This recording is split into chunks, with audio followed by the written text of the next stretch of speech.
Well, Maria, I'm going to go to you. The one thing I did want to say, so we make sure we're connecting everything here, is that when we're all working on this together, Penny's team and Tom's team, Byron Agist on my team and others, we're looking at the whole system together. The big elevation you've seen is the president asking the vice president to now head that up. And this is really to look at each and every program and ask, even without legislation, what can we do to make it more job-driven, more demand-driven? So everything we talk about here is important, and there are special issues and barriers for the long-term unemployed, but in a sense, all of it does come back to that one central mission of our skill programs connecting people to the jobs they are eligible for, or training them with skills for the jobs that are open or will be open shortly. So, Marie, when we first talked, the thing that I was most impressed with was simply how hard-headed you were.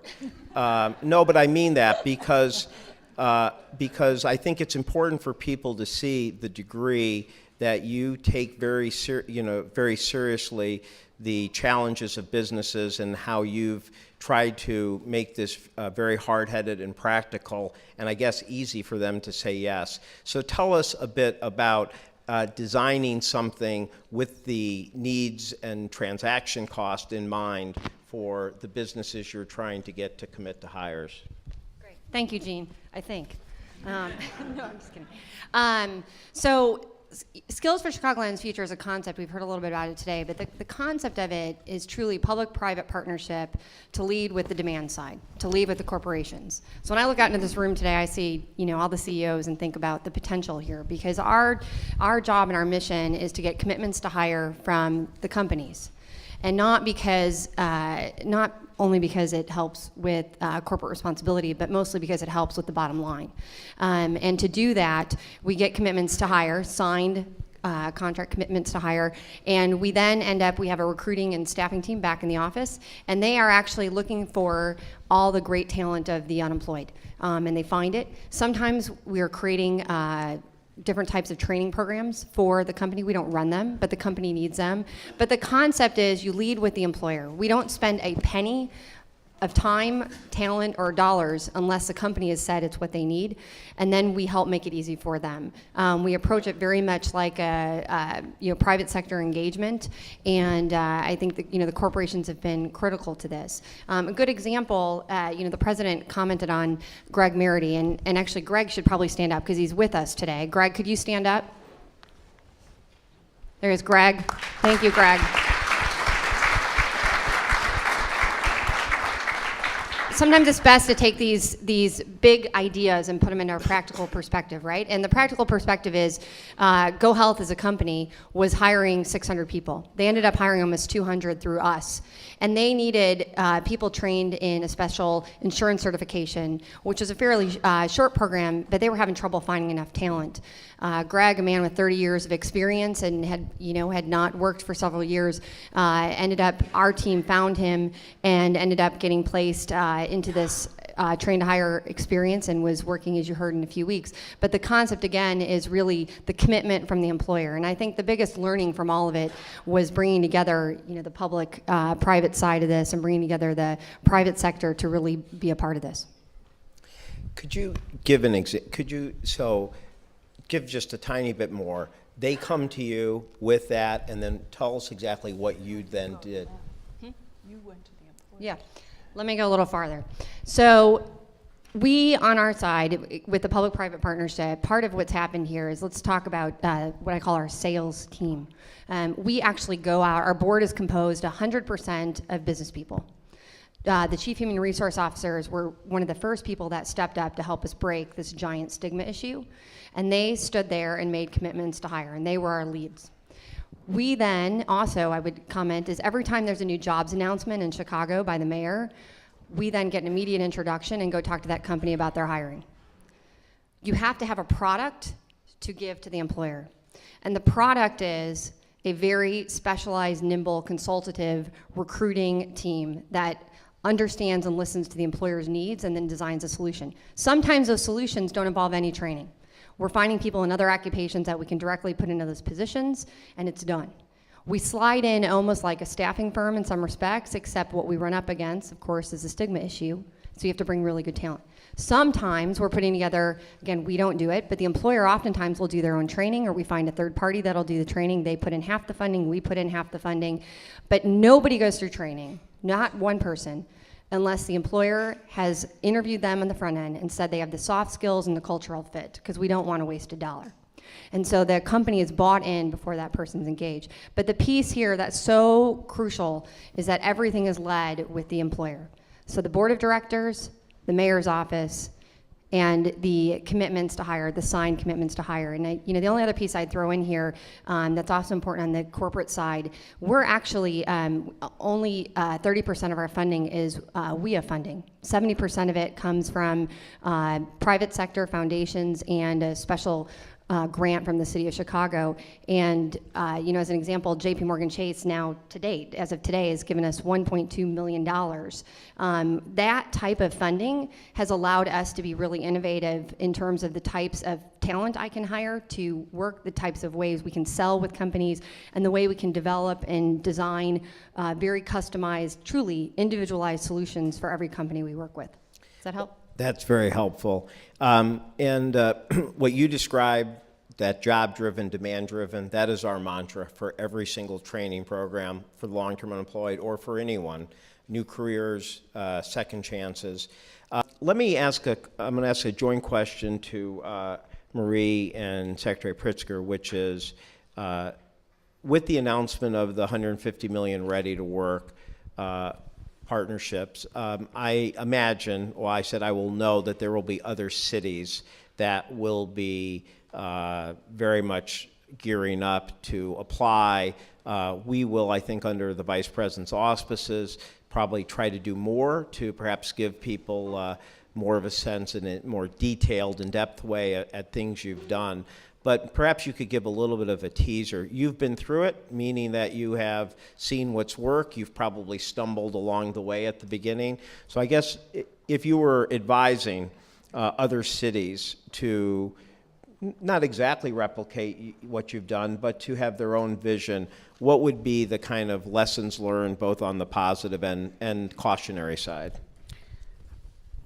Thank you, Gene. I would say a couple things, lessons that we learned. First is this idea came out of Skills for America's Future, and we didn't know Marie. So the first thing that we struggled with was trying to find someone to lead the program locally who really understood the local landscape. And, to know Marie is to know how lucky we are to have her, because she is so tenacious and committed to this area. And so that was our first, we lucked out to find somebody really good who understood the local landscape, which is really important. You can't kind of parachute into a community and not understand the various players. So that's lesson number one. I think lesson number two is we went right to the heads of human capital.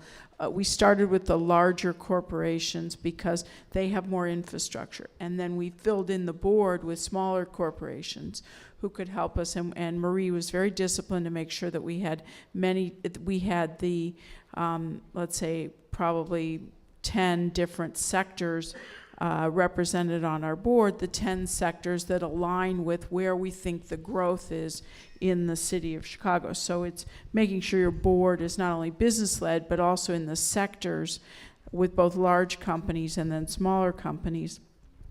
And third is we started very focused, because at some point it's about how much money you have, and you're not going to start with huge amounts of dollars.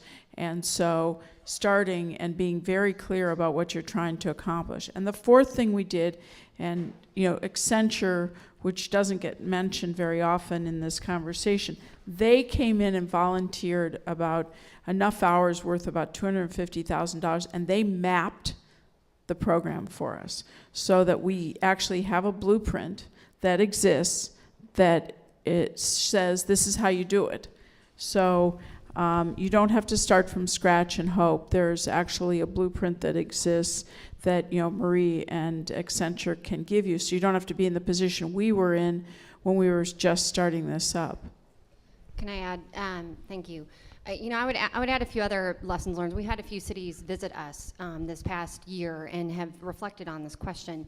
And one of the things I would share is absolutely all politics are local. And one of my pieces of advice had been, if you're going to move from supply-driven to demand-driven, which is what we did, you have to message out a few things. And every town, every city has their own executives who are known as people who make change. And we were fortunate Penny was that for us. So when Penny was attached and became our board chair, it sent a message to the business community that it was not business as usual, that we were their voice on workforce. And so whoever that is in your community, find them.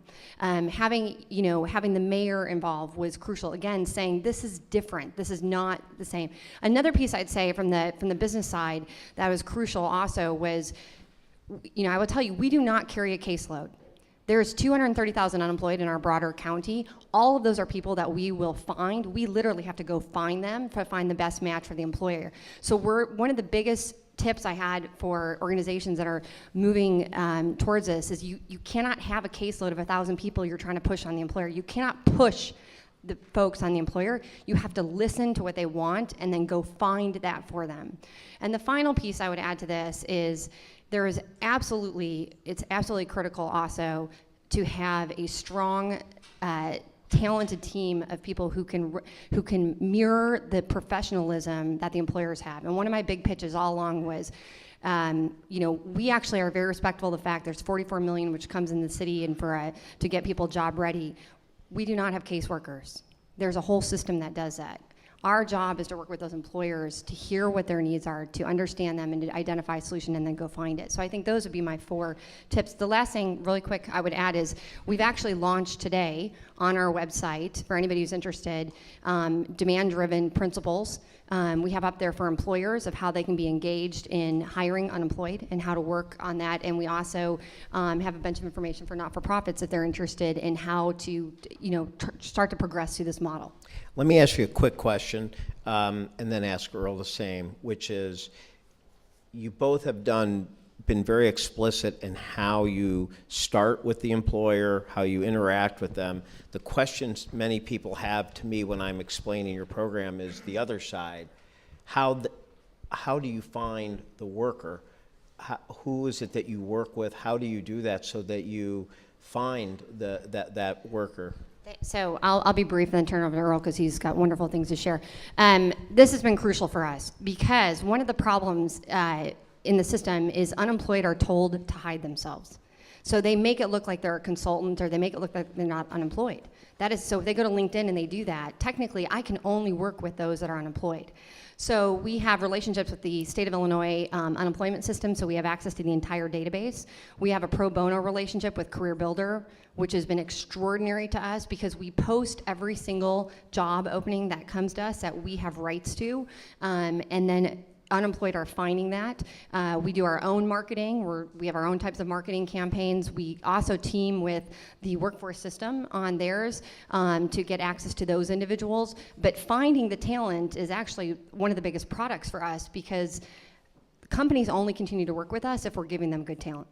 So that's how we do that. The final piece I'd mention is we use social media a lot, and we very much, to be very candid with you, every company that we work with, we develop our own sourcing strategy for each individual position.